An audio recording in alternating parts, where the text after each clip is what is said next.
recruiters are the ones who are like, no, sorry, we prefer a white candidate. I actually had my last recruiter in Korea where I was just like, I'm done. He shouted at me on the phone and he's like, who do you think you are? You're a black person. I got diagnosed with cancer. I'm sorry to And hear. so I kept on applying for other jobs in China. I wasn't getting responses. Colleagues, welcome back to Career and Corporate Hub. I'm so excited about another episode of Career and Corporate Hub podcast season 3. And this season we are taking it globally. So I'll be interviewing another person that I met in China. And when we were talking about what he's doing in China, I was like, please come to my podcast. And this is no other than Luyenda. Welcome, Luyenda. All the way from KZN. Yes, from Durban. Durban to China. Oh my gosh. And you came here since 2018. We'll talk about that. But you know what? I would like us to start from KZN. You from Durban, KZN. Were you born and bred in KZN or raised in KZN? So yes, I was born in the beautiful city of Durban. And then I kind of was in and out of Joburg and Durban. I say that because like I was kind of raised by my aunt and my mother, and so I was kind of in between. Went to boarding school in Pietermaritzburg, and then spent most of my life in Pretoria later on, and Grahamstown, and wherever. I'm MTN everywhere you go. So, literally, you are talking about Joburg, KZN, and I'm thinking also about the conversation we had before of you being in Asia. We'll talk about that. I don't want to jinx it. It's a lot. Just focus about your childhood, and when you're saying like you went to Pietermaritzburg boarding school, were you there from primary or? Oh no, I only went there for high school, and that's because. Yeah, my mom, she works really hard. She's a nurse by profession. And there was a point where she couldn't take me to school, and I got tired of like taking the bus in the morning, and I was getting home late, and I was just like, let's just go to boarding school once. And so I went to boarding school, and that was also a different experience. It was a world that I'd never been exposed to in my whole entire life, because I'd only gone to government schools until then. Oh my God. And so, a bit of adjustment, but here we are. You know, when you talk about government schools, in my mind, I'm thinking of you being taught English in Zulu. That's what I'm thinking. I mean, most government schools are like that, but it also depends like in the area. I mean, if you were in KZN Durban, I don't think that's like, that the case. But if you're in KZN, Empangeni, I'm sure it would be the case. I'm just, Well, we'd had like a Zulu teacher. At some point we had Miss Mayer. She was born in England. She moved to South Africa, and it was an unfortunate thing. And it's not unfortunate, but like I think there was this weird thing in the 90s where schools preferred to have even white Zulu teachers. It's as if like they didn't really want to hire black staff. This is public school. Public school at the time. Not semi-public? But then it was also just like, so anyway, she was our Zulu teacher, and it was quite funny. She said things like, what's a burger in Zulu, children? And then Joanna would be like, ma'am, hamburger. It's like, no, beka, while she's filing her nails. I'm like, you're just changing your accent. What's a salmon, children? Salmon. You're like, come on. Yeah, that's funny. And by the way, when you want to talk Zulu or you want to learn Zulu words, you just translate like, I mean, there's like all the time. They say that's how you speak Zulu. But anyway, so thank you so much for allowing me to interviewing you. I should have actually mentioned this in the beginning of the interview, but now looking at your journey, primary changing from KZN to Johannesburg, how was that like for you? It wasn't really a big change. I think Joburg and KZN, like they're almost like synonymous with each other. There's a big Zulu community.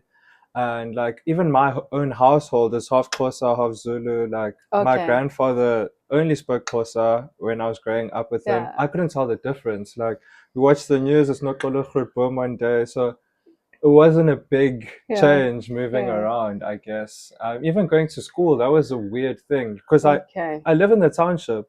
You grow up in the township, and then your friends are like this a certain way, one way, and then you go to school in the suburbs, and then it's also like, so at a young age, I was so confused. And the one time I came home crying, I was so guilty. Like I'd ask my grandmother, like, why do I have new clothes? And then my friends down the road don't. Like, then she sat me down and she taught me about like our history. And so at age 6, then the next day I go to school, I'm like, do you guys know about apartheid? And then the teacher went red in the face. I think she didn't expect that from a 6-year-old. But like, yeah. But So more like what? Like what history? So this kind of is what got me interested in history from a young age and politics, because I just wanted to understand, why is it when I go to school, it's first world. It looks like what I used to see on TV. Okay. Literally, I would say, wow. And then when I go back home in the afternoon and I'm playing election, it's a different world. So that's why I really got involved, and I never understood. So yeah, from that point, so I studied politics, by the way. That's how that came about. Where did you study? At the University of Pretoria. Okay, like politics. Oh my gosh. Yeah. Like, okay, so you just explained that your desire to study politics, but then the influence of what happened when growing up. It was that, and then it's also like my grandmother's father is also like was a politician at some point, Albert Luthuli. So she also then kind of brought that into the conversation. Wait, and she's like, when you say Albert Luthuli, yeah, he was your grandfather. My grandmother's father. Ah, so like, okay. Yeah. So anyways, so that also got me interested, because I was like, wow. And so from then on, I was like, history, politics. Yeah. You know, when he's talking about Albert Luthuli, I'm so interested in like delving more into the history about him being the great son of Albert Luthuli. But today we're not here to talk about that. We're here to talk about his career journey. And looking at you studying politics in varsity, you then finished your degree. Was it in record time, or it's definitely in record time? Oh, listen, we study. I'm in UP. The University of Pretoria. I'm sure that was not so easy. I mean, it was. A student. No, I wasn't an A student. I think I've always been a C student. Like, I know I can get away with it. Like, I would go out, I'd party, I'd socialize. I know that, okay, if I study just a little bit enough, I can get that C and I'll be fine. Like, A student who's I guess I could have been if I study, I would get an A. But then anyway, let me just enjoy my life and party. And then and then afterwards, obtaining your degree, did you go and work in South Africa? Interesting. So I started at radio, Tax FM, and then unfortunately I did lose my job. And then what happened? Sure. If you don't mind talking about it. No, it's okay. It was a lot of like logistics on my side, where I couldn't make the shows on the vacation, because like I was staying with my aunt in Joburg, and then it was like train money, you're not getting paid for these kind of things, right? This is kind of where in South Africa, again, there's gaps. Even though one can be middle class, I don't come from a family where my parents give me a car where I can just be that mobile. Have a starter pack. As a starter pack. And then there was also me being immature at the time. Like, oof, yeah. Hey, let's talk about it. I did the news, and like I kind of was like a bit of a comedian on air when I shouldn't have. Like sometimes as a newsreader. Sort of, like I would put a little bit of remarks there, like, ooh. So yeah, I think that kind of like, but that was a learning curve in itself. But it was a student radio station, and I think on their side, it was a lost opportunity, because I mean, look at now, like you have things like the Daily Show, you have things, so they could have nurtured that talent if they wanted to. But anyways, and so what did I do after university? Ooh. Interesting. I had a huge gap of unemployment, as anyone does in South Africa. I started waitering, and after waitering, my first big job was in Akajo, and Akajo was closing at the time, and we were doing sales, and I really enjoyed that job. Like, we're playing music, customers would come in, and at some point, some man wanted to buy jeans, and the only jeans we had were ladies' jeans. So we got creative. He's like, yeah, man, I want these jeans. We're like, oh, they look nice on you. And they bring out the edges. He's like, oh, you sure it says woman? We're like, no, it means women like it. So he ended up buying them. Women and like it. that was really Yeah. exciting. And then I did a stint in Maritzburg. And I realized I do not want to be in Pietermaritzburg again. No offense to anyone from Pietermaritzburg, but they call it the city of choice, but like there isn't much choice. Like when someone says I'm going to the mall, you know exactly where they're going. There's only one mall. Like it's small. Shame. Yeah.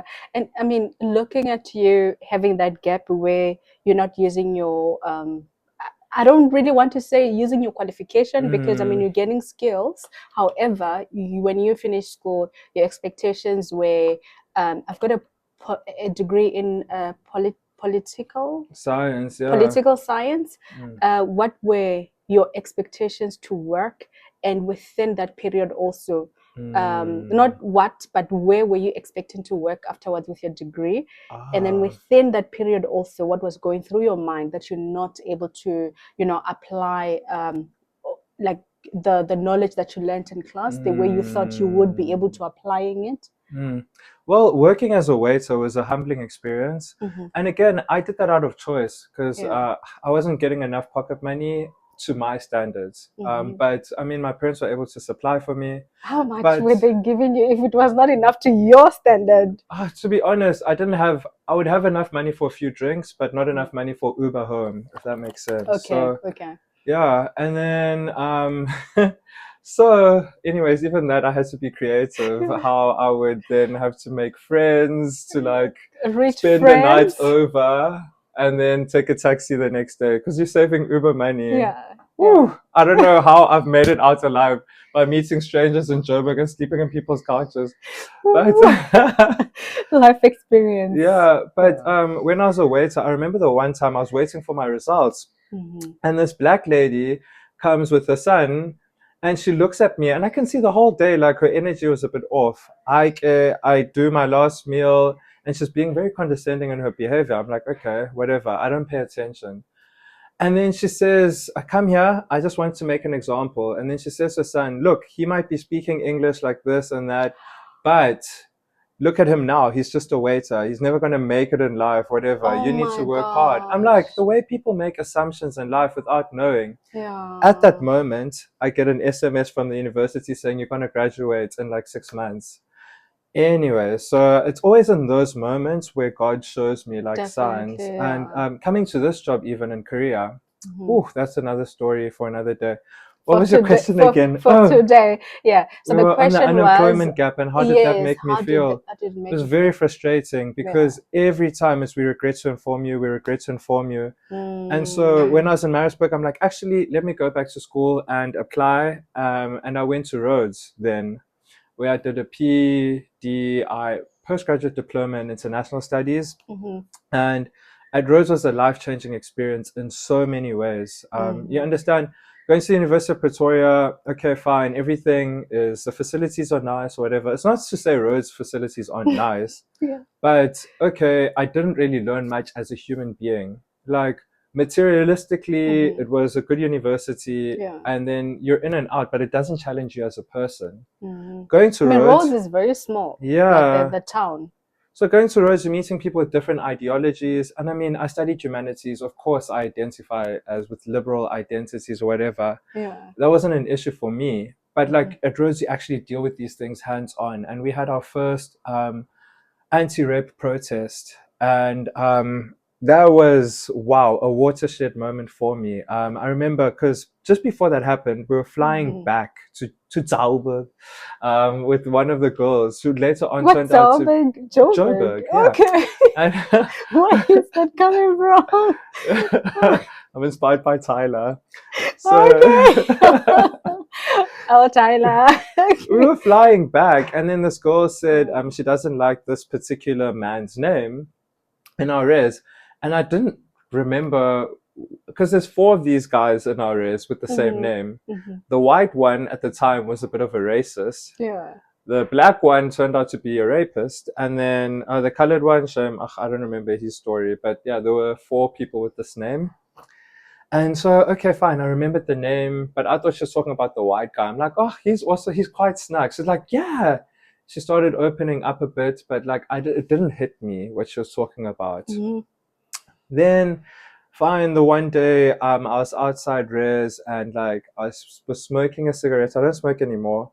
I was lighting a cigarette and I see like people are coming. Bizani Fire Brigade, Kuyacha. I'm like, woo, I'm dancing along.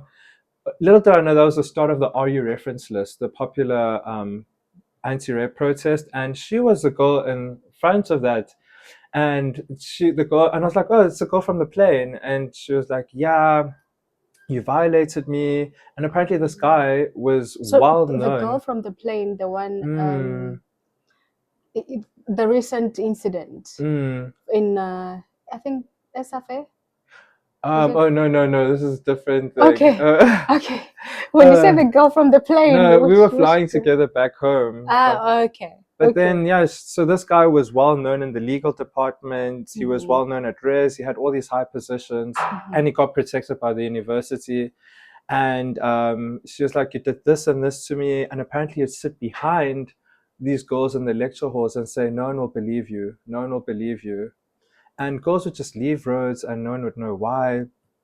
And then it turns out it wasn't just her, because these guys, when they do things, they have other victims.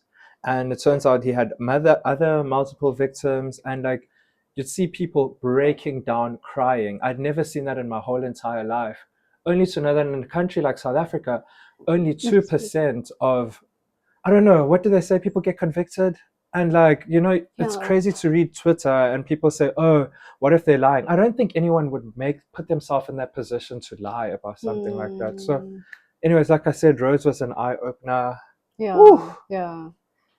But you ended up completing your postgrad. I did. And then after that, I worked for ISIS. Okay. What's ISIS? I'm thinking like ISIS. ISIS is international. They do research for Africa and International Institute for Security Studies, something along those lines. Okay. So that was something I got to do in my field. And then I also did radio again. It was for the Department of Basic Education. And that shut down. I worked in Forex. I got to go to France for a bit. And yeah. You worked in Forex, how? Oh, so that was also, child. You've been, like, when did you finish your degree? They said it was a Forex job, but it turned out to be a call center job. And it turned out to be like, and I also just couldn't complete my term there because you'd call old people and tell them to invest in Forex. And some old man is like, should I put my retirement money into it? I'm like, I wouldn't, because like, you don't know how it works. I also technically don't, because it was a gray area. Something about it just didn't make sense. My one colleague got this old man from the Eastern Cape to come all the way to Zalburg. And he's like, Dilapa Epac station, and guys was in and like, now she's feeling guilty. I'm like, why would you do that? Do you know how this works? You're gonna let this man put his whole retirement into something that he's not sure of. So I was just like, yo, L'chaim, it's not for me. And you said you went to France? Oh yeah, so in between then, that kind of sparked, like, it gave me, child, where do I start? My first trip overseas was in 2013. I wrote an essay competition and I got to go to Azerbaijan. Okay. And I wrote about Ilham Aliyev and so I got to go to Azerbaijan, and that was the first time overseas, and I was so inspired. And on that trip, it was majority Brazilians. And so that moment, I got to learn that Brazil and South Africa are identical technically. Like both countries have first world, third world, quasi symptoms. Both have high inequalities, similar crime rates, no surprise.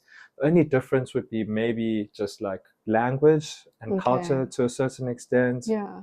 And so that also sparked me to like learn more about Brazil.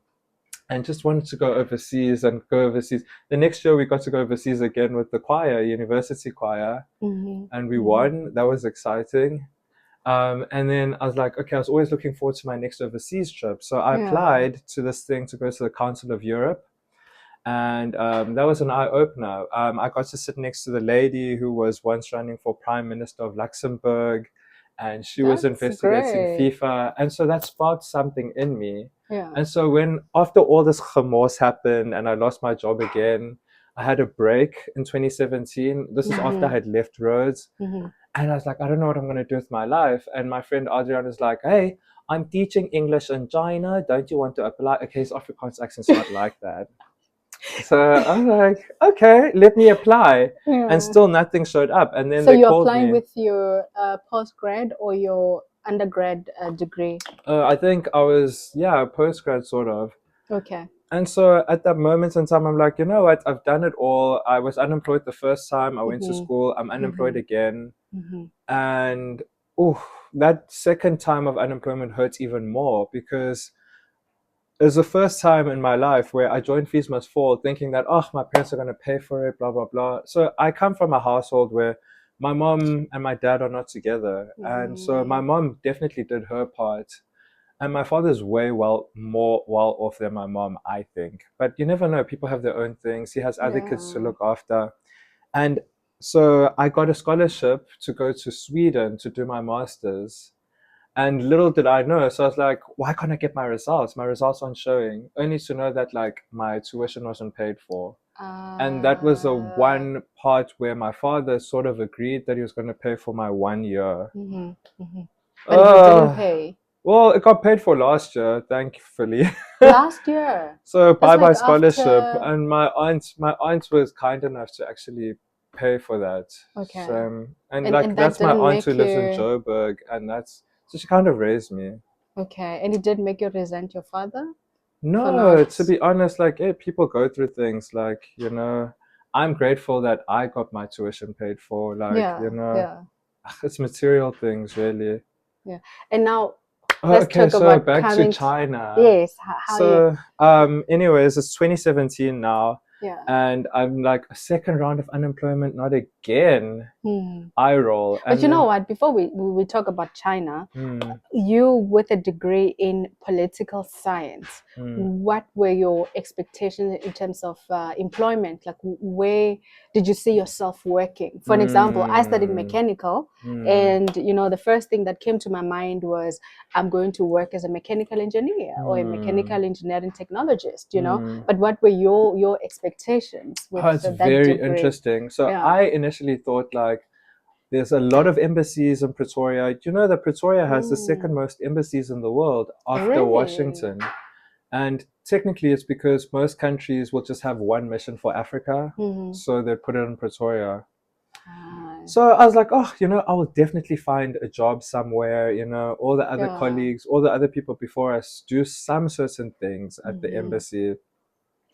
And you'd apply, sorry, we regret to inform you. And then DOCO used to run a cadet program where they take in graduates and then you get to work your way up. But that was Thabo Mbeki era. At this point in time, you will struggle to find young people as South African diplomats.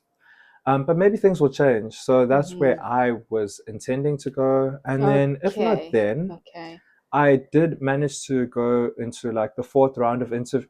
This is where again I got into the Embassy of New Zealand. Again, being young and immature, and I got an interview at the Embassy of New Zealand, and the person who worked there didn't make it, and then the lady called me again, Zimbabwe lady. She's so sweet, and she's like, I see that you're young, you're a graduate, let me help you with the interview process. And I was like, I'm still working at Akajo, can I give them a note? So she's like, no, the position's open now, please come. And I'm so stupid, I look back, I'm like, I should have taken that position. Definitely. I know, but like I was young and naive. I was young and naive, and they're like, the salary is 14,000 a month. I'm like, 14,000? You can't even buy a car with that. I was so young and naive. But I look back and I'm like, that would have been such an amazing opportunity. Yeah, for starting. And like in really that role, into... I would have been flying with the ambassador to the African Union and throughout all the missions in Africa. I lost out, but I was young, I was naive. Yeah. And then I also got like Investec. I'd done like a couple of interviews. And then the lady's like, hey, we remember you from our last interview. Would you be interested in doing payroll? Again, I was young and naive.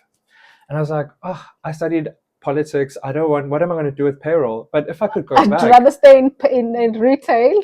If I could go back, honestly, I would have taken that role because I think like then I could have grown into something else. Yeah. So after realizing my mistakes and realizing that actually it's hard to get a job in corporate, I later applied again after Rhodes. And yes, I made it to the 4th round of interviews for the Investec graduate program.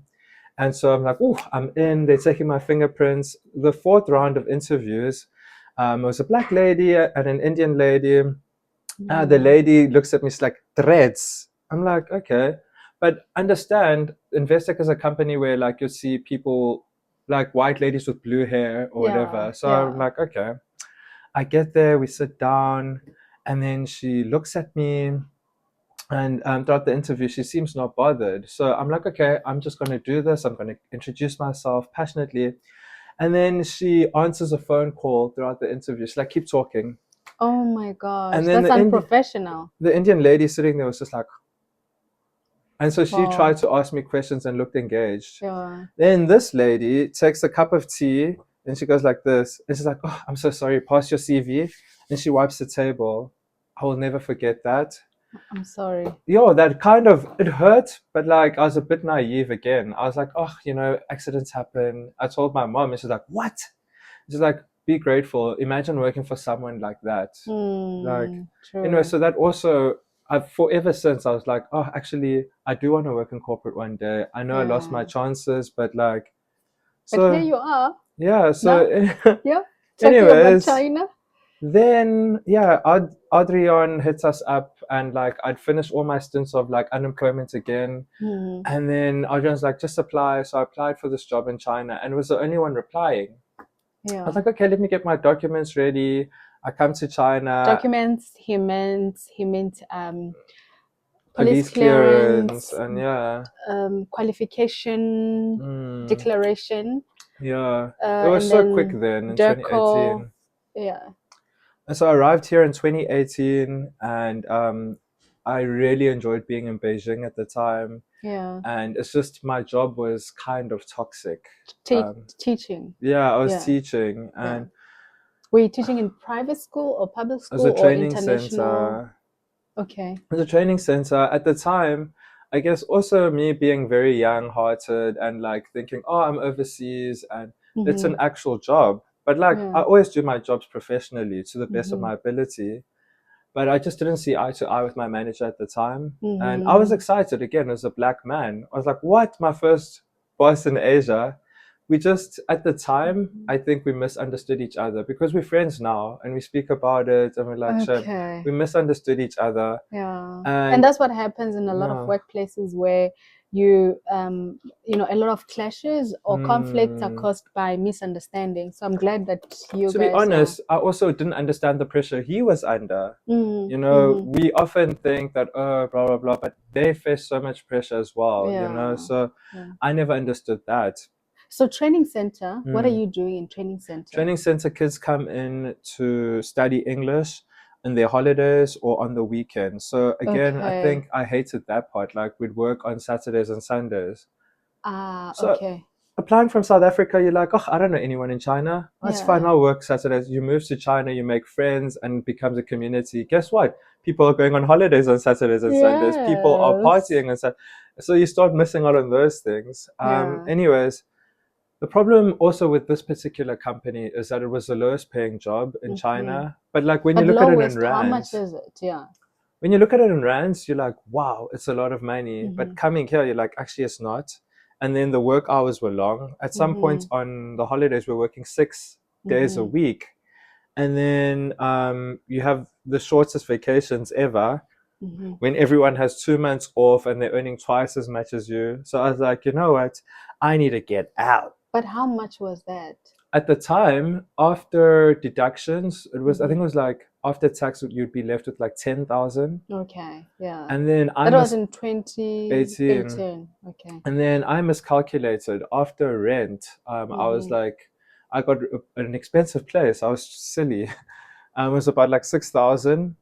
Yeah. And so, anyways, I downgraded my place, and it just wasn't worth it. So I changed jobs, and then I had to start the document process again. The visa. Unfortunately for me, the timing worked out well. Okay. But like, you know, when you're transferring visas, you have 30 days. And I was panicking because I'm like, oh, I'm now on day 24, day 25. I'm like, okay, let me just go to Korea to buy time and get a tourist visa so that I can come back to China and then have some waiting time. The day I arrive in Korea, they're like, hey, because I got a new job now. And at the new job, like, I'm waiting for my documents. And then I arrive in Korea, they're like, hey, your work permit is approved. So I didn't have to leave the country.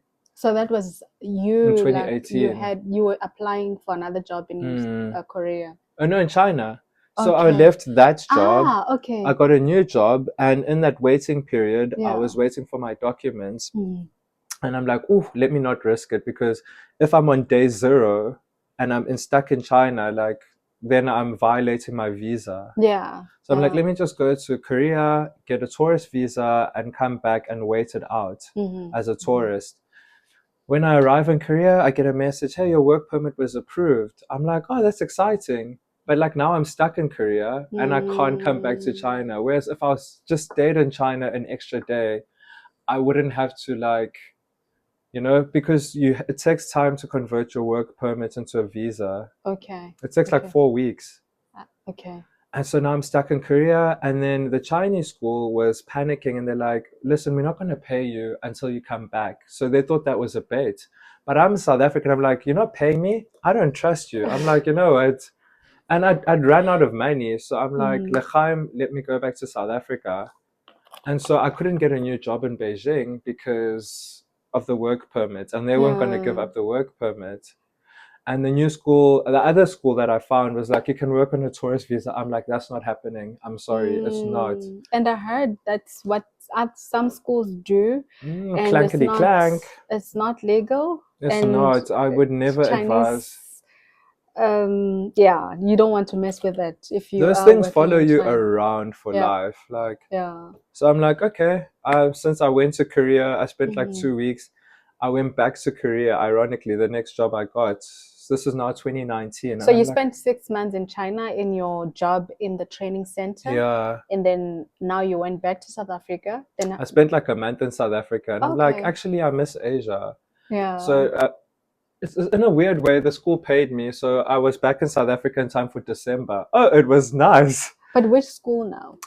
The second school that I was waiting for the documents. So I got back to South Africa in December. Things were nice. Hey, it was Villa and Versace 2018. The money came in. Yeah, the money came in, and then January hit. And I'm like, whoa, this is not cute. You must look for another job.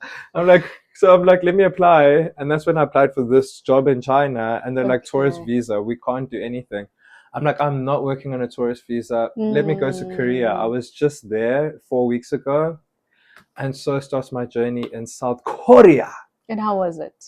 So I was only meant to be there. I joke, I was meant to be in Korea for a week, but it turned out to be 4 years. For a year? 4 years. Because when I left Beijing to go to Korea for my work permits, whatever, I left some of my stuff in my Beijing apartment. I literally said, bye, guys. I'll see you next week. Oh my, so 4 years in South Korea. How was it like teaching? Were you teaching in primary or high school? I did everything. I started off in kindergarten. Okay. And the first day I get there, the kids know nothing. No word of English. It was a new school. We started it from scratch. And that was an interesting experience. And then by the end of the year, the kids are speaking English. So you did a great job. Yeah. And then, like, I'd hype them up. I'd be like, give me a clap. And then it'd be like, iyo, iyo. I'm like, okay. Adding some South African flavor. That's great, yeah. So, and then I didn't like that school. I moved to another school. I wanted to be closer to Seoul. But Korea was an incredible experience. So you overall. were out of Seoul. Okay. I must get some tips from you. I'm going to Seoul soon. Okay, it's expensive. But yeah, Korea is very different from China. It's Yeah. very westernized. And when people say westernized, for me, now that is a trigger because Cape Town's very westernized. That's what they'd say, right? What does that mean? It means that westernized, I've come to realize, is as a person of color, expect certain things to be familiar from home, including certain, yeah, and I do agree with that prejudices. Yeah. because looking at like Beijing, it's quite different, you know. And when you go to some areas that are westernized, it's like okay, it's quite relatable to back home. Yeah. Yeah, that's the thing. Like Beijing, in as much as it's different, your blackness is not like. It reminds me of like in the township when a white person came. Of course, that person is different, but like people were happy to see you more than anything. The curiosity was like, "How nangumlungu?" Like they touch their hair. Like, it wasn't of like you're different. You're not allowed here. No, it's not like that curiosity. Yeah, they're curious to like. Who is it? I remember my taxi driver, like I think that was last week actually. He saw me, was like, and he was driving. What? He literally kept looking at me like he was so amazed. Like, where is this person coming from? Like he couldn't stop like they love smiling, the Nisha looking at me. Yeah. So yeah, it was an experience. Yeah. Oh, I'm leaving out an important part. Yeah. So when I was in Beijing, chapter 1, I met this girl called Sid, and she inspired me. Like, so Sid started the dancer. SYD, no, Sid. Okay. Anyways, so Sid started off teaching and she's DJing. And I remember during that summer, Sid's like, "Hey, I'm no longer teaching. I'm going into corporate." I'm like, "You're in China. How's that possible?" Yeah. And she's like, "No, I'm going to work for TikTok." Okay. This is 2019, 2018. We're like, "What the hell is TikTok?" Yeah, I'm like, that was before TikTok was yeah. really... And so she is now, don't get me wrong, I know she does something in terms of TikTok, something content creator, head of something for Africa. But she started off in Beijing and she moved to that company, which is where I now work. So she planted that seed in me. Yeah, so I always have that at the back of my mind. I moved to Korea. I'm like, this is only going to be for 1 year. Yeah. I'm going to apply for jobs in China. So end of 2019, I'm applying for jobs. But why did you want to come back to China? Because that was the plan initially. Okay. Like I never wanted to leave Beijing. It's because of that visa era. Yeah. But God being God, he's like, I'm not done. So I'm applying for jobs. I come to Beijing for a holiday in January 2020. It was a long weekend. That was when there was this outbreak of coronavirus. Yes. It had just started, but I'm like, I've already paid money. I'm going to go either way. And I came here when COVID had just started and you could still move around. People were just wearing masks. It was just it was a new thing. I come back to Korea and then people are treating me like an alien. I couldn't go to work for a month. And because there's already like xenophobia sort of like, it's unfortunate. I mean, it's not like South Africa is any different. Like, unfortunately, South Africa does have an unfortunate view of Nigeria sometimes. And I think Korea has the same thing with China sometimes. So, anyway, so there was that. And then, like, I just saw a different side of people. Like, even the lady at 7-Eleven, I joke was... But how did they know that you're... Because I told them, I'm like, I'm going to Beijing next week. Your colleagues? My colleagues as well. But, like, even, like, the 7-Eleven lady, I'm like, I'm going to China. It's like, oh, enjoy your trip. And then COVID outbreak where I came back, she's like, no, go away. Like, it's almost as if she was zapping me. I was like, how? What's 7-Eleven? 7-Eleven, the convenience stores. Okay, the normal. The auntie. I'm like, oh, now we're young jiggle. I was like, hectic. Yeah. So I leave Korea because I was sick and tired at that point. I go to South Africa and then boom, in South Africa again, I get treated differently because I come from Asia and people again were like running away from me. Everyone was scared of you. Yeah. Definitely. So I experienced that COVID discrimination 3 times. Yeah. I got locked down in Korea technically for like a month. Well, because my job was like, no, you need to stay at home for a month. Because you're dealing with the kids. And I'm like, if only they knew, like, if we look back, COVID, like quarantine eventually became 2 weeks. Yeah. And then I left immediately after that. I'm like, let me go to South Africa. And then I was stuck just as I was getting ready to come back to my new job in Korea, the next week, they're like, we're closing the country just for like a month. Oh my gosh. 1 month turns into 2 weeks, 3 months. That doesn't sound like a good experience. Yo. And so that was after how many years in Korea? 1 year. Okay. 20. I did 20. So this is 2020. Mm-hmm. I came back to Korea and then spent 4 years. Anyways, that's a story for another. Yeah. And now I'm interested as well. You then came back to China, right? You got a job in corporate. So the transition happened. Yeah. I didn't like my jobs in Korea, to be honest. There was always a bit of, we prefer someone who's pale and someone who speaks in an American accent. There's always that bias. And I mean, Korea with the K-pop, it's like more... And so like westernized again. Yeah. And so at some point they'd be like, we want you to teach the kids in an American accent. And like it was funny for my Scottish colleagues to try and be like, all right, children, today we're gonna drink water. I'm like, what's going on here? My son came back saying, water. So I'm like, oh, how? You were like, it's water. So and I was just like, listen here. Yeah. So I get to the classroom, I'm like, I'm gonna teach AAVE. So my kids, they'll be like, oh, how's the American accent going with the kids? And then the kids would be like, they'll be like, what you know about it? And like, yeah, because they didn't specify which American accents. I'm like, you know what, so you can play this game. Like so the kids would be like, yeah, what you know about it? I'm finna go here. I'm like, okay, so I taught them like AAVE, Black American English. I'm like, sure. And then the school's like, not that kind of American. I'm like, what do you mean not that kind? Because you said American, what's wrong with this accent? They couldn't explain. But that must have been tough. They couldn't explain why, but I knew exactly what accent they wanted, but they couldn't put it into words. I'm like, what's wrong with this one? It's American. And like, just try a different one. So then I tried like, then my kids were speaking like the Kardashians for a while. Like, oh my gosh, can you pass the pencil? No. And then like, just stop. Like, yeah. So basically you didn't really enjoy teaching, and I enjoyed the teaching part. Okay. Oh, the kids are lovely. Don't get me wrong, kids are lovely. Kids are always willing to learn. Kids are curious. And you'd learn that even the parents, sometimes the parents are so open-minded, they would buy me gifts. But management would say things like, oh, don't do this. The parents don't like it. Speak an American accent. The parents don't like it. Don't tell the parents you're from Africa. The parents might be offended. Why would they be offended if I'm from Africa? Yeah. And then once you start saying, no, I spoke to the parent. Why did you speak to the parents? Oh, so management is lying. They're just manipulating this thing. And so there's an issue, I think, in that industry is management and the recruiters, because parents don't care. But the recruiters are the ones who are like, no, sorry, we prefer a white candidate. I actually had my last recruiter in Korea where I was just like, I'm done. He shouted at me on the phone and he's like, who do you think you are? You're a black person from South Africa. And he was swearing at me. I can't even repeat the profanity. And mind you, at that day, I was already having a bad day at school. And he's shouting at me and he's like, you know, who do you think you are to want a salary like that? Mind you, he was telling me I should take a job that pays less than what I was currently earning.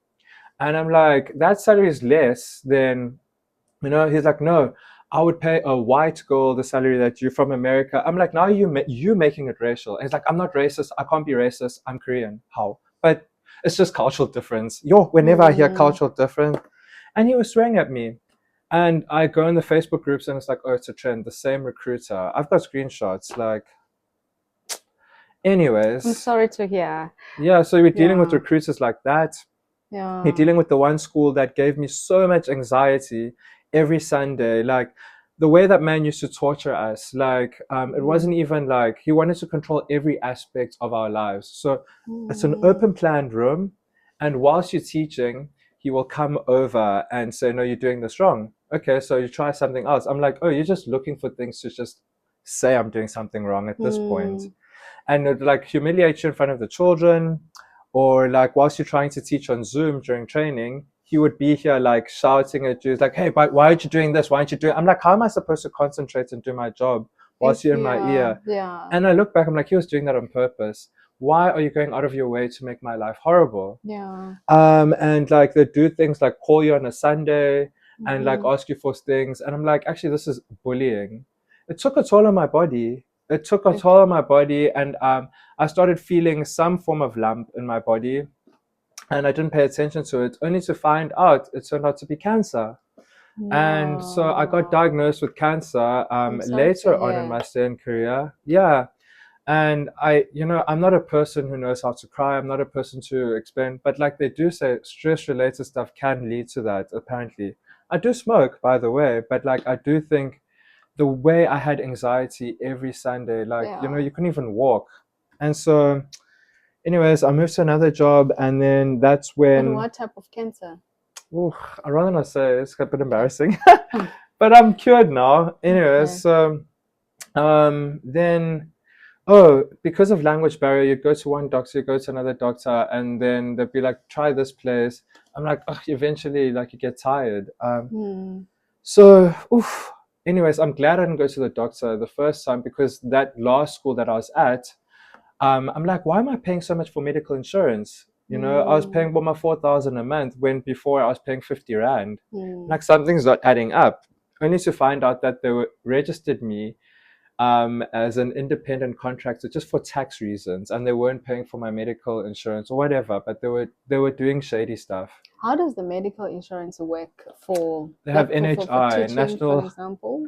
In Korea, they have national health insurance, and so if you're employed, you just pay a small portion towards that. Okay. But if you're not employed, you pay a huge amount, like a good 3,000 rand a month or so much, and then But is that for like public school? I mean, public hospitals or private hospitals? They don't have private. It's not like China or South Africa. Here in China and South Africa, you have private and public. In Korea, everything is just public. It's national health insurance. So it's a beautiful system, by the way. I got to experience the Korean health system. And so anyways, so that was the first thing, out of medical aid. And when I got to that school, I remember there was this other guy, American white guy. 3 weeks of me being in that school, I'm like, where are you going, Mr. Break? And he was the sweetest guy. We lived in the same apartment block. He used to take me to school, but I could see something was not right. Why every day you always at the boss's office? Why every day, Only to find out that he was doing his contract negotiation. And like, okay, having been to 3 jobs in Korea, I always know that with contract negotiations, because they hold your visa, because it always ends up sour, like, and in his case, it was sour. So I'm week 3 in this job. They hold your visa? Well, your visa's tied to the school. And if you if you want to change jobs, you need a letter from them asking, and they're not going to give you that letter. So you have to start the whole document process again. And I mean, that's your visa to be in South Korea. So even if you do have a job, you can't transfer it. So they know they have that power. And so the one day we're busy teaching, next thing, the husband of the school's owner, chucks this guy outside of the school. He's like, never come back again. And mind you, when you're in Korea, you also live in the school's apartment. So he had 3 days to pack up and leave. For that as well. It's part of the law. Because the way the housing system is set up in Korea, it's not like here. So, and already I'm like, alarm bells, red flag for you. And so when I got to that school, the same school, mind you, it's a Korean woman and a white American man. They're a couple. And anyways, I mentioned this because there's a lot of subtle things of this westernized area that like hit too much to home. And I wanted to also mention that it seems like you've got I don't know how to put it, but it's like a race thinging has really affected you. That everywhere you go, there's like something like a race that influences something about your life. I mean, I try not to, but like when you start noticing patterns of like, if I do something, then it's a mistake that needs to be corrected in the workspace. But if another colleague does it, then it's okay. So then I'm like, I started noticing these patterns in every school I'd been in Korea. So that's why I point that out. And so, like I said, when I got to this particular school, they're like, do you mind not wearing deodorant? Us Koreans are very sensitive. Okay, I'm like, fine, I won't wear deodorant. The next day I come to school, then the wife brings the strongest diffuser ever. I'm like, okay, interesting. Where's this going? And it's like, oh, I bought this. Mind you, it's my first day without diffuser. You don't know what I smell like. It's like, oh, people from Africa, I'm like, where are you going with this? Anyways, I'm like, oh, maybe there's a diffuser in every classroom. No, it's just mine. And it was the strongest diffuser ever. Anyways, so I'm teaching the kids because in the one school, they're like, you need to use broken English. Why? Trust me, I also was like, I don't understand. And they're like, to help their fluency.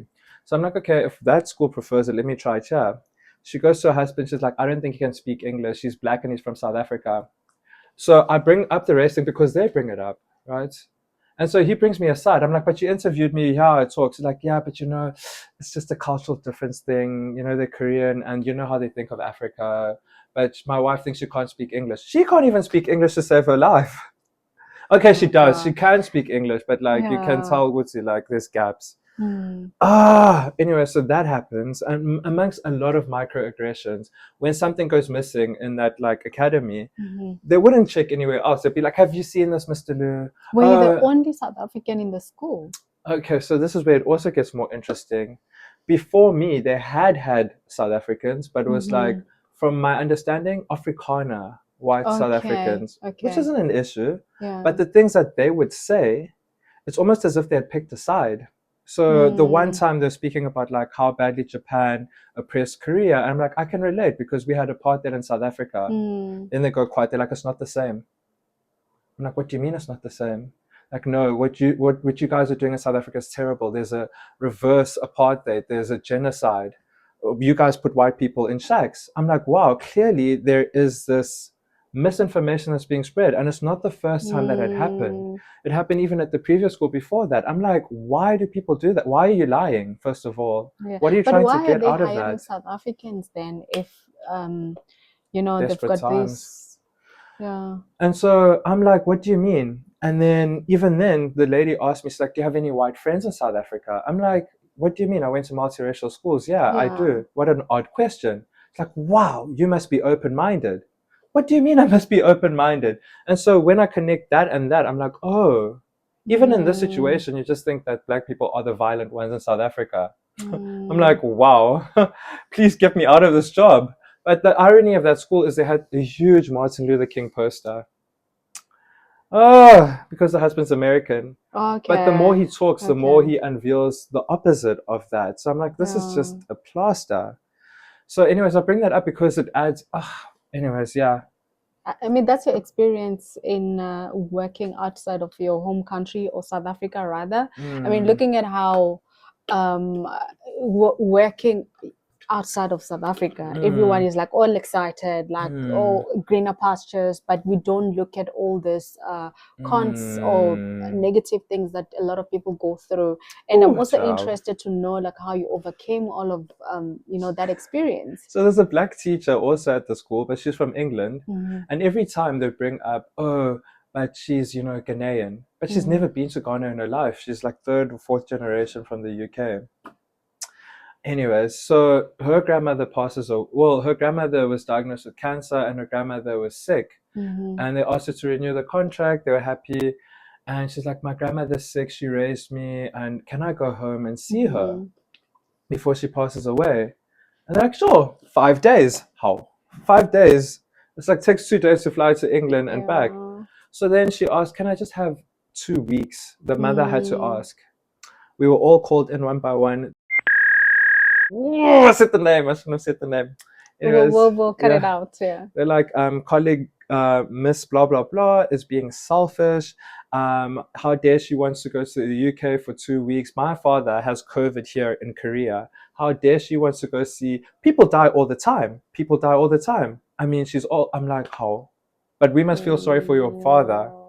So that was the attitude I was dealing with. And so then the same people had the courage to ask me, would you like to renew your contract? I'm like, I'm not renewing. But they asked me 4 months before my time was up, and that's not fair. Because I think they wanted to fire me because every year you get a bonus, a 1 month bonus if you finish 1 year. Okay. So them Okay. asking me 6 months before is very suspicious. I'm like, I'm not, after seeing what happened here. Yeah. And so, anyways, I eventually tell Excuse them me. I'm not. Mm-hmm. And then they start harassing me. They start like micromanaging me. They start like sitting into every class that I'm teaching. And then like they'd be like, do these extensive lesson plans. So now I'm staying in at work until 1 when everyone What? else leaves at 8. Yeah, because and then like they want everything down to the number. And then the lady, when she's reviewing, I'm like, you're not observing my class at this point. You're just abusing me.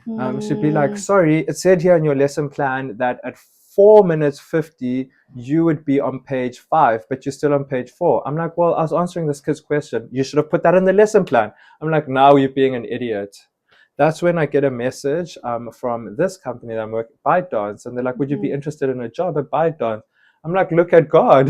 But how did you get it? Like, did you apply To be or honest, I can't remember, do you but know anyone? I remember that Sunday. I Yeah. must have applied like bi curiously. I can't remember. Yeah. But I remember that Sunday before going to work, I'm like, dear God, give me a sign. I Mm. don't mind staying in Korea for another year, but if you can just show me the way. But like, yeah. And literally Monday, they were being horrible to me at work for the first time. Mm-hmm. Tuesday, that's when I got the message. I'm like, wow, okay, God has spoken. And so I didn't believe it at the time that like this company Yeah. is interested in me. So I did the interview and I was like, okay, this is kind of crazy. But so I kept on applying for other jobs in China. I wasn't getting responses. There's only Mm. this job. And at that same time period, that's when like I couldn't take the pain. My body was Mm-hmm. feeling a certain pain. And that's when I got diagnosed with cancer. I'm sorry to And hear. so, yeah, it's fine. But like, I was also like, when I went to the doctor, I'm like, you know what? It was the most simplest prayer I ever made. You know, people think you always have to like, I used to think that you'd have to like Mm-hmm. throw yourself on a rock and cry. And no, listen, when you're talking to God, it's like you're talking to a parent. I literally said Mm. the most simplest prayer. I'm like, listen, Lord, it's in your hands. I know that you're going to see me through, Mm-hmm. and literally everything fell into place in the way that, in a And weird way. everything, like you were diagnosed in South Korea, Diagnosis to then treatment to me treatment. moving to China, it all worked out Okay. like because somehow I stumbled upon the celebrity doctor for my cancer. I had no idea. I looked in a magazine the other day. I'm like, Mm. oh, there's my doctor. Just so happened that I stumbled upon him, and Mm. then so I did my first chemo, and then Mm-hmm. even then my school was like, why can't you just oh, I did the surgery. Mm-hmm. And then my boss thought it would be a good idea to call me. She's like, call me when you get there, and you know, we care. I'm like, okay, fine, let me call you. She's like, turn on your Yeah. video. I'm like, turn on my video. The whole staff is sitting in the staff room meeting and I'm in the hospital. I'm like, why would you do that? Like, it felt very Mm. snacks. It's like, we love you, we care about you. I'm like, please, you're just making this seem And like, did they know what was happening? Did you no, not disclose? really. I Okay. didn't. But I had Okay. to eventually. And Yeah. then, okay, so at that point, I didn't renew my contract and I was Mm-hmm. planning to stay for 3 months at the school because Mm-hmm. the doctor said I can finish my treatments in 3 months and I'll be Ah, fine. okay. Okay. So they know this. They know that, okay, I just have to do 6 rounds of chemo and Mm-hmm. at the time, the doctor said 4 rounds of chemo and I'll be fine. 2 weeks, and I'll be done. Mm-hmm. So I'm like, okay, February is the beginning of the school year. I'll be done by then and I'll just leave. They knew this. So, anyways, I go to my second round of chemo, and the doctor's like, since you live alone, you need to come in the night before and spend the weekend. Yeah. Yeah. So that means Friday I wouldn't be able to go to work. And so the school didn't like that. And my boss was like, why? When my father had cancer, he could do chemo in the morning and then come back And home it goes. and be functional. I'm like, wow, zero empathy. Mm. And But then, apparently that's mostly the culture here where when mm, you are sick, you mm. can't really go like be at home. You have to be at work. I mean, I Um, understand a headache, but like, anyways, but that's too extreme. yeah. So, anyways, so I do my first chemo, and then the doctor's like, okay, you need to do just another. So I had to ask for permission now. It's Mm, closer to Christmas. I'm like, can I please go do my chemo? The doctor said I should mm, do my second round. Sorry, you can't go this weekend. So I'm like, okay, now this is a power thing. They're Yeah. like, no, our daughter has a school play on Friday. You're being really selfish. Like, who's gonna do the classes? No, you can't go this week. Oh I'm being my selfish, by the way, for something I gosh. didn't choose. But for your health. So I delayed, and then they're like, okay, how's about you go this weekend? It's Christmas weekend. You go then. I'm like, this is so intentional. Anyways, I go through Christmas, and I got discharged early, so I got to spend Christmas with my friends that side. Mm. Mm. And so I did the second round, and then by the time the third round again was around my birthday, January, I was like, it was supposed to be after my birthday. They're like, oh, Yeah. why don't you do it this weekend on your birthday weekend? I'm like, ugh, these a-holes.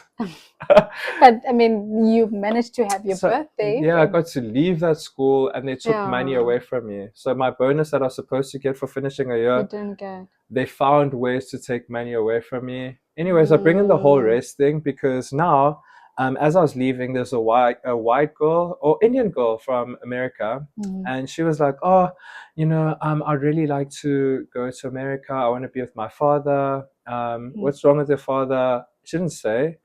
And then my boss was like, you know what? You can take the month off and I'll pay for it. So now I'm thinking, the black girl from the UK, you said people die anyways. But this one, you're Yeah. like, you can pay for. So, like, that left an unfortunate imprint on my mind. And I mean, Mm-hmm. connect the dots for yourself, but like, So basically, when you come to, or and then I rather, think about when you, my life. I'm like, I had cancer, but you clearly don't see me as a person. yeah. And then they tried to threaten me with and oh, when I was leaving, they're like, I want to know your departure date. When are you going to South Africa? I'm like, what are you trying to say? And so they thought because I'm from Africa, I am going to want to stay in Korea forever for the rest of my life and be an immigrant or whatever. Mm. That's what they thought. I'm like, is that what you really think of me? Anyways, so I got to go to South Africa, and eventually here I am at Queen of ByteDance. Patches. And so, yeah, all of that builds up, and coming to Yeah. ByteDance has been such an opening experience. Yeah. Wow. I mean, I appreciate the small things like colleagues Mm-hmm. wanting to have lunch with you, and like, Yeah. so yeah, it's just what a roller coaster journey, but all of that builds you up, I guess. Yeah. And I mean, now ByteDance, that's like more relevant to where the world is at right now. For an Mm, example, social media, like how does it work? I don't know if you can share like much mm. details. I don't deal with the social media side, Okay. and I'm more, yeah, our department is very small, but Yeah. we deal with a lot of training stuff, and I'll Mm-hmm. kind of leave it there. But yeah, this has Mm-hmm. been a very Yeah. interesting journey Yeah. itself. But like, it's my first time in corporate. I'm like, finally, so God answered Mm. my prayers again. And how And long have you been working there for? for now, it's like almost a year now, Yeah. almost. Yeah. And again, I had to learn things because all this time I've been working in environments where they push you down, push you down. Yeah. And so at work, when they say things like, hey, we're having a monthly catch up. And my first Mm. monthly catch up, I was like, oh, did I do something wrong? I'm like, okay, let me just say everything that I've done wrong so that like I Because don't get into that's what you trouble. used to. And unfortunately, that Yes. worked against me, sort of. But again, Mm-hmm. I'm learning that actually I need to, and my leader is so supportive. That's Everyone is so great. supportive, and it's just a culture shock for me. And so I'm learning that, okay, I need to be assertive. I need to say Yeah. what I've done right. I need to actually, and yeah, I just had an attitude shift. And when you give things to 100%, it comes back Mm-hmm. 100%. Now So, you must sell your work basically. You must like yeah, sell what you're doing. yeah. Yeah. So that's, And in terms of pay, moving to South Korea, coming to China, what is the difference? so the salaries in Korea have stayed the same since 2001 in terms of teaching English. So I'm sure in 2001, But how much is that, those were the if you don't highest mind paying to jobs. disclose?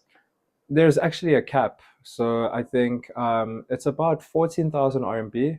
Okay. Okay. But mind you, the cost of living there Mm-hmm. is more than 3 times in here, sort of. Really?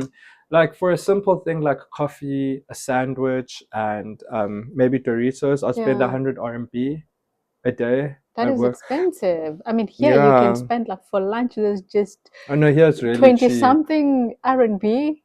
Like It's really yesterday, I cheap, bought yeah. lunch.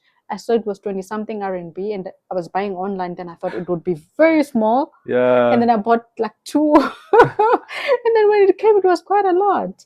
Yeah. But I would like to also know, with your current contract, are you on like a foreign, are you a foreign assignee or a local assignee? I think I'm a local assignee. I Okay. think so. Yeah, because I even have like the local ID foreigner card. Okay. So Yeah. basically, with the difference between the local and the foreign, you earn in RMBs, Earn in and then with RMBs.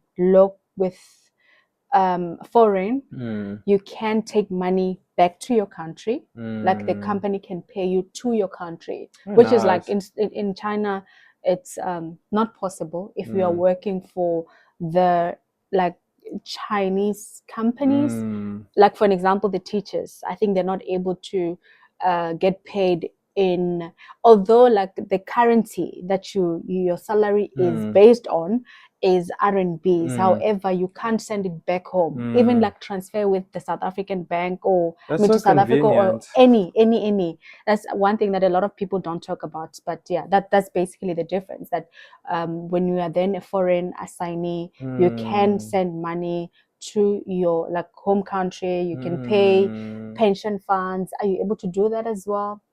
No, not really.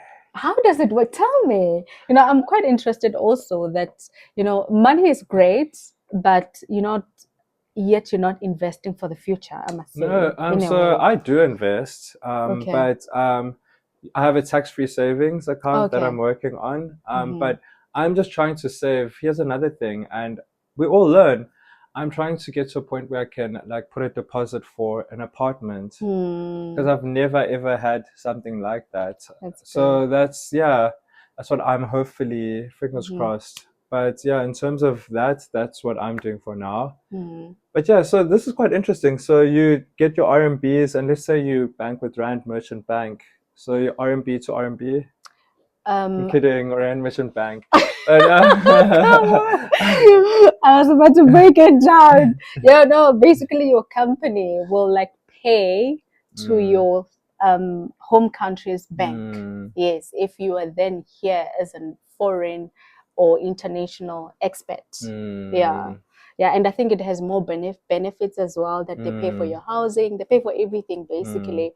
All you have to do is just to be here, work very hard, produce good results, and leave. Yeah, and leave.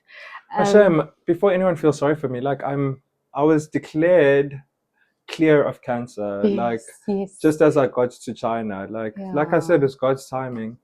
So that whole process was 8 months from discovery till finished, and that's also because of how great the healthcare system is in Korea. In Korea, yeah, they were able to like, okay, let's do this week immediately. So I mean, that's also scary. Like the fact that people can survive from this. Yeah. But because in South Africa, when I got to South Africa, I realized people have a long waiting list just to get their chemo. And it's just like, wow. Because of the medical And sometimes medical doctors would be insurance, like, or no, just the sometimes medical hospitals. insurance, sometimes it's a mixture of things. And I think if I had to wait that long, my cancer would have gotten worse. Maybe I would not be here today. But because in Korea, it's just like, okay, here we go, boom. Like, I think a lot of people would still be around today if it was people can easily get that access. Who knows? Maybe that's my next fear of advocacy. But yeah, but I mean, looking at how you got it or how you were diagnosed, how has that affected how you show up now in corporate? Now you've moved from where you said the work environment was toxic, and now you like sort of like thriving, you're happy. You can see like the results from the work or the effort that you put in. Like you can see the tangible results. Yeah. I'm a delayed reactor. Like, Okay. I will sit about something and I'll only cry about it 6 months later. Like that Rhodes Are You reference list thing. I only cried about it when I was alone in the shower and I had a deep thought about it. I'm like, yo. But in the moment, it didn't like register. But like, so again, with everything now, I had a change in lifestyle, but that's only recent. Like, I mean, you have to stop smoking. yeah, that's work in progress. So, Yeah.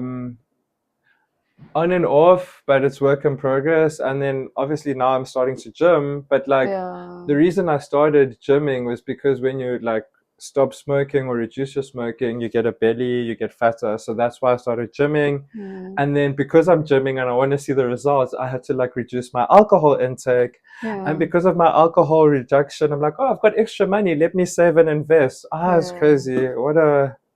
It's crazy how small things like add up. Yeah, and I'd like to also touch on what this opportunity has done for you, working outside of South Africa. I mean, with some of the people that I've interviewed, it was more of now I can travel, I can support, people back home. So it like really has given me that financial freedom. What has that done for you? Well, because it's only For like cancer, definitely. because I actually Yeah. got the remainder of my treatments in South Africa, and ironically, well, I don't want to say ironically, I was at a government hospital, at the Albert Luthuli Hospital, funny enough. So maybe my ancestors were looking after me. But the attention to detail that I got there in terms of like we underrate South African doctors. I got extra like very good healthcare there than I did actually in Korea. Like in between the chemo, they gave me something called blue mycin, and that's another, I don't know what it does, but like the Korean doctor didn't give me, so they gave me extra. And I'm like, wow, we've got so much talent in South Africa, and then they brought in an audiologist because like your hearing, the Korean doctor was just like nonchalant about that. It's just like, let's just do the chemo and get it done with. Like, so I'm just like, and then that government hospital is like it looked the same as my Korean hospital without the Wi-Fi. And I just like got to see that, listen, there are state hospitals that do work, and it's unfortunate that not all state hospitals are like that. And I'm like, if that one can work, why can't all of them be like that? And the only thing that was missing was there was no Wi-Fi. What do you need Wi-Fi for? You're there to heal, not to stay on social media. No. But now going back to like the opportunity. So the opportunities to. I mean, I was traveling in 2019, and I think now I've seen enough. But like you get to a point where I've been to Thailand, and then after Thailand, I've been to the Philippines, and it's like this kind of looks similar, the infrastructure at some point, apart from the language. Okay, then after Thailand, you go to Cambodia, and you're like, well, the climate, the infrastructure kind of looks like Thailand, but like at some point you're like, well, I think I've traveled enough of Asia, sort of. So now I'm in my saving era, and it's given me the opportunity to save. Yeah, so that you can invest back home, buy property. You're still going back. And I think like it doesn't stop there. What's next? You don't only invest in like going home. You have to think of education now because listen, there's young people coming up who have masters. Me. Oh no. Okay. When you say young people, I'm thinking there's young people coming up. Like I mean, graduation didn't stop with us. And like unemployment rate is getting bigger. So people have master's degrees, people have PhDs. We're competing with those people soon. And I don't want to be like those old white people who are like, well, it's all about the experience. Do you have experience? No metric, and they're telling you to have experience. I don't want to be those people. I want to be equally. You've been through it all. I want to be equally as competitive. And that's one thing that I hear a lot of people talking about the like degrees or master's degree or qualifications are being replaced by skills. Yes, somehow they are in a way, but at the same time I see more people studying and studying. Like a lot of my colleagues are doctor in engineering, and it's just like, guys, why are you studying up to doctorate in engineering? But people are doing that. I think at this point they need to introduce something higher than PhD, because the way people are going, it'd be like, okay, now you've published this, I've published Oh no, I've got my mentor studies like every single thing. Like now masters in law, finance degree in accounting, degree in this. I think she's a university herself. 8 degrees now or something, but also like trying to climb the corporate ladder. She's an executive, and so people are studying. But now coming to an end, you are here on a contract. You don't have a permanent job. I don't know if that's possible for foreigners in China. I don't know. Like, what's next? That's a good question. And I always think, like, honestly, I got here just by being open to the environment I'm in, open to new opportunities. So I don't want to limit myself. Right now, I am learning Chinese because I think that, like, in the space that I'm, especially in our company, especially if you can have some form of Chinese, I think it's an easier way up the corporate ladder. Okay. And then obviously, I think I do want to now do online courses, whether it's through Wits Business School or Gibbs or something, just to back myself up. Yeah. Because, yeah, it's not even necessarily to back yourself up, to increase your portfolio. Increase your portfolio, but it's also like when you walk into spaces, you do need that behind your back. Even though you know what you're doing, but if you don't have anything to back you up, people will always be like, they need credibility. So I think it's always important. And then let's see where the chai takes us. And for advice, anyone who would like to come teach or I mean, when everyone looks or rather bumps into a Black person in China, it's always assumed that you are teaching in China. I get that a lot. And now you are in corporate. So any advice for somebody that is looking for opportunities in China? What would you say?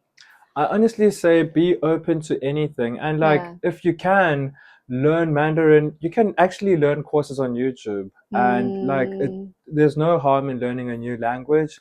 So learn that, and then you can literally apply for anything in China. Literally, you type English jobs, then it doesn't stop at teaching jobs. Literally, if we type it now on LinkedIn, you'll see things like L'Oreal is looking for someone, or I was quite Disney shocked, is looking actually. for something. Yeah, there's I'm so in much. engineering, and then I met a spouse whose husband is at Standard Bank, and then I met, I mean, a lot of people in that are working for other car automotive, and I'm like, there's quite a lot of people that are working in China, not just in teaching. So it's just that this is like a lot of information that is not spoken about, or rather just you know, a lot of young people are going more into teaching. Then we see a lot of these information on social media, and that's what we assume, that, you know, that's where everyone is. Teaching is a nice, great gateway into here. Like, I think if you can just get in, and that's one thing I learned the hard way, if you can just get in, and then you'll figure it out after that. Like, challenge yourself, baby. Like, why don't be scared. Limiting yourself. So Leander, we've come to the end of our interview, and where's Reason? Well, no, because like there was a podcast incident in South Africa this week. I don't know if you saw that. So what happened? There was, what's his name? I don't know. There's two guys that were gossiping, and they're like, "Oh, he downgraded to a low chick or whatever." And then the guy, Reason, the rapper, he came to the podcast unannounced. He's like, "Sorry, I just want to ask, what do you mean I downgraded my No. Girlfriend? Like, he was not part of the... He wasn't. They were just talking on the podcast, and he came uninvited. He's like, so what do you mean I downgraded? Like, who are you to tell me that I downgraded your... That's why I'm like, where's Reason? Okay, like he might show up as we are wrapping up. But thank you so much for coming. It's been really an amazing engagement, you know, talking to you.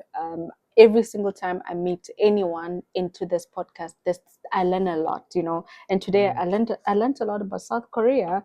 And thank you for opening up. And I'm so sorry about the experience that you went through. Also with your cancer, I really hope that you find healing, you know. And but I just want to clarify. You're still, but in terms of processing, you know, that now it's over. I'm in a new environment where the work culture is different.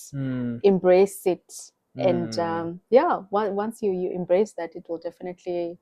Yeah, but I just want to clarify, like, honestly, like, working in a country and living in a country and visiting a country is not the same thing. No. So I encourage people, go visit Korea. It's a beautiful place. I enjoyed my weekends there.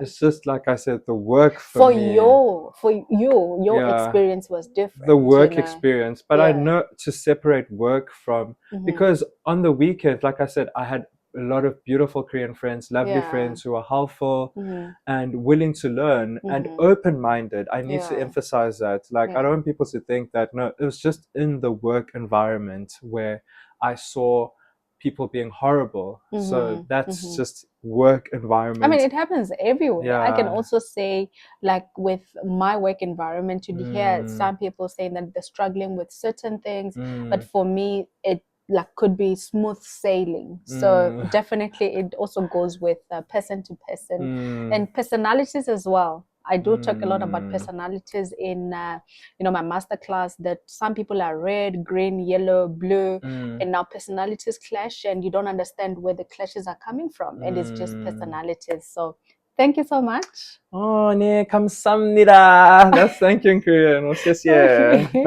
Oh, 谢谢. That one I know because I'm learning Chinese as well. Oh, 你会中文? Okay, no. Yeah. What? Zhongwen, Chinese.